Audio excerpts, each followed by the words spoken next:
Pengakuan Anies pernah menjegal Ahok di Pilkada DKI 2017.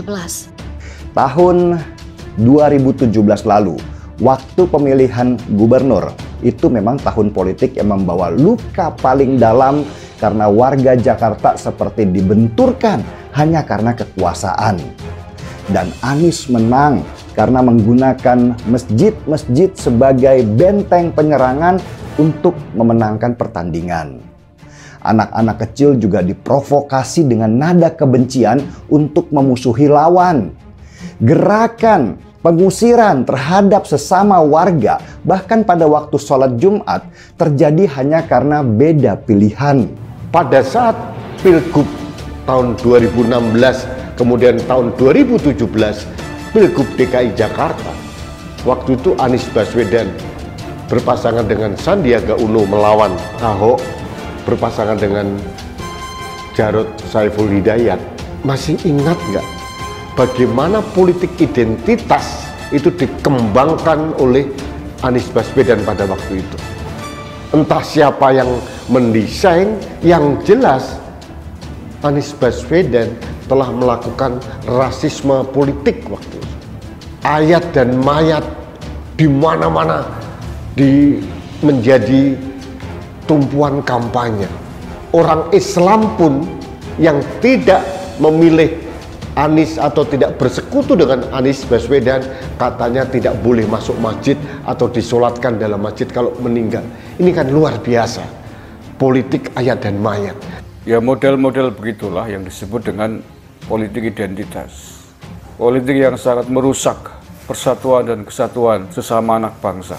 Ini untung saja kubunya Ahok ketika tidak terpancing, terprovokasi dengan gaya politik mereka. Pegiat media sosial yaitu John Sitorus mengungkapkan pengakuan bakal capres koalisi perubahan yaitu Anies Baswedan yang pernah menjegal Basuki Cahayapurnama atau Ahok di Pilkada DKI 2017. Pengakuan tersebut yaitu saat Anies Baswedan menganggap penjegalan dalam politik normal karena menurut John hal itu disampaikan berdasarkan pengalaman menjegal Ahok di Pilkada DKI 2017. Menormalisasi penjegalan sebetulnya adalah pengakuan atas pengalaman dirinya pernah menjegal Ahok di Pilkada 2017 DKI. Ujarnya yang dikutip dari Newsworthy dari Twitter pribadinya pada hari Rabu 16 Agustus. John mengatakan ketika Pilkada DKI 2017, Ahok dijegal menggunakan cara yang licik dengan intimidasi kelompok radikal. Bahkan menurutnya Anies menikmati situasi politik yang merugikan lawannya. Ahok kala itu dijegal dengan cara licik yang mengizinkan kelompok radikal untuk mengintimidasi pilihan pemilih lawan politiknya. Dia menikmati kotornya lumpur politik kala itu, bebernya. Sebelumnya, yaitu Anies Baswedan angkat bicara soal isu penjegalan dirinya sebagai calon presiden 2024 nanti.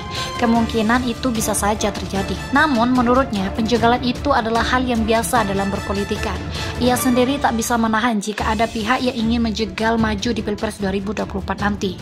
Kalau bagi saya, di dalam proses politik itu normal, ada yang berusaha untuk memangkas dan ada yang berusaha untuk menghentikan. Ujar Anies di post blog Sawah Besar, Jakarta Pusat pada hari Selasa 15 Agustus 2023 yang dikutip dari Suara. Ia juga tak mau ambil pusing jika benar ada pihak yang mencoba menjegalnya. Ex-gubernur DKI itu menganggapnya sebagai bagian dari kompetisi.